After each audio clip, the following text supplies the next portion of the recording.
Oh my god, this is insane. Why do I have so many books? Right below me is probably over 500 volumes of manga. I don't know. I've lost count at this point. Every single one of them needs to go on this. Right behind me, I have 3 empty bookshelves. My collection used to only consist of these 2 bookshelves right here, but then I ran out of room. So in my last video, I picked up this 3rd bookshelf. It is time to completely switch up how my manga collection looks. Manga reorganization. Since the dawn of time, scientists have been trying to figure out how to construct the perfect looking bookshelf. And let me tell you, there is none. Perfection is a myth. At least that's what I've started telling myself this past year. There's no beauty in perfection, only an end to pursuit. I love that line, and only a couple of you guys are probably going to understand where it's from. How are you guys doing today? Anything cool or fun you're looking forward to? I figured I'd take this time, as I always do in my manga reorganization videos, to just chat about stuff. The year's almost over, 1 month left till 2025, and I just think that's crazy to think about. I feel like 2024 went by in such a blur, but also I did a lot, and I'm really happy with how I spent my time this year. I used to get kind of bummed out when the new year came around, but honestly, I couldn't be more pumped for 2025. You know how people like to say, next year is going to be my year. Well, I actually feel that way, weirdly enough. I'm kind of really excited for what the future is going to hold. I think everyone needs to actively challenge themselves in life, get themselves out of their comfort zone, and show to themselves that they can push past their limits. In my case, I have a goal of hitting 30,000 subs by the end of the year, and I'm about 5,000 off, which is a lot. So for the month of December, I'm gonna try my best to lock in and do it. And if I get it, yes, awesome, that's amazing. And if I don't, oh well.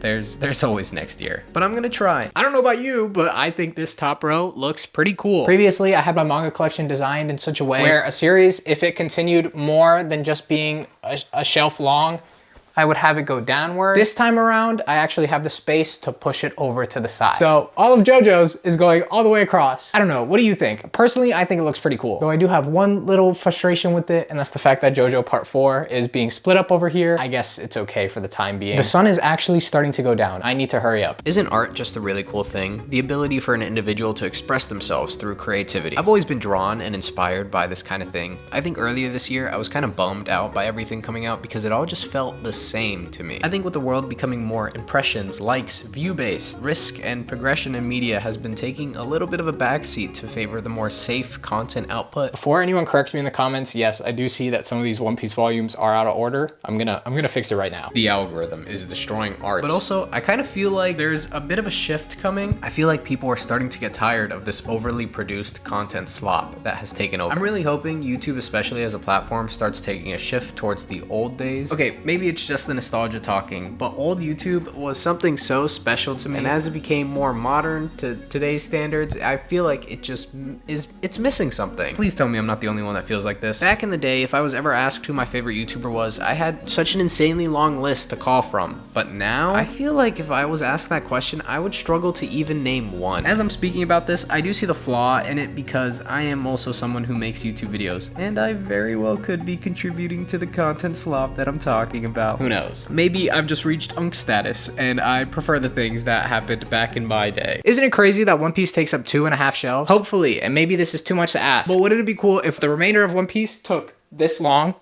Like it just perfectly fit on this 3rd shelf? That would be so cool. But I feel like One Piece still has another 5-6 years to go, which I think is gonna take a lot more volumes than just this. So you're probably wondering what I'm gonna do with the space right over here. I don't actually know. I still have a bunch of manga everywhere, but there is something that is standing out to me right now, and it's these One Piece side story mangas. Previously in my collection, I had them separated from the rest of One Piece. Now I think it's finally time to put them with everything else. I think that looks pretty good. There is enough space for one small short series to go here, and out of everything I own, I feel like the 2 series that makes the most sense would be Spy Family or Chainsaw Man. I own the first 12 volumes of Spy Family, and I only own part 1 of Chainsaw Man. I think I'm gonna go for Spy Family. I'm actually really liking how this is looking so far. I recently finished Arcane, and I'm currently watching the first season of Dawn to Dawn, and I am really enjoying both of these shows. I definitely think Arcane is the one I prefer more out of the 2, but I gotta give Dawn to Dawn a lot of credit for being different. The anime is weird, and it doesn't feel like a traditional anime. It has this fun and weird style thrown in, and it's just really captivating to watch. I've caught up with the manga, and I adore it. I'm really happy with it, but I'm also equally as happy about the fact that this manga is getting an anime adaptation that's equally as weird and equally as good. I think one thing I've been focusing a lot on this year is stepping out of my comfort zone of content that I consume, whether that be movies, shows, video games, music. I feel like I've always been someone who just liked what he liked, and that was it. This year especially, I've started realizing that there is so much more out there I could fall in love with. I genuinely think a big help in this has been my Tennis Town YouTube memberships. The goal of the membership was literally that, to read and watch mangas, movies, and animes I've never seen before and have a place to talk about them. It's really opened my eyes to a lot of great media. There was a time in my life where I sorta avoided consuming content as much because I deemed it unproductive. I got really fixated on my goals and wanted to min-max my life to achieve them all as fast as possible. I do think I still have a bit of that in me, but not as much anymore, and I want to share why. Some days I'd get really stressed or mentally burnt out. It felt like the whole world was on my shoulders, and if only I was better at what I was doing, then I'd be able to achieve the things that I wanted. There was one night I was in this exact state, sitting on a lawn chair in my driveway, staring up at the stars, just thinking, how in the world will I ever do it? This is a common state I find myself in, and I think there's a lot of value in having these moments with yourself and really asking yourself these questions. So getting back to it, I'm staring up at the stars, and my mom walks over to me and stands beside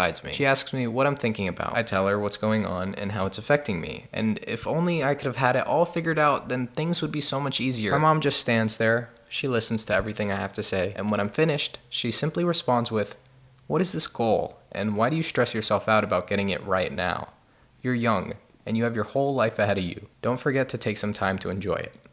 I know deep down you enjoy chasing this goal, but imagine if you achieved it all tomorrow.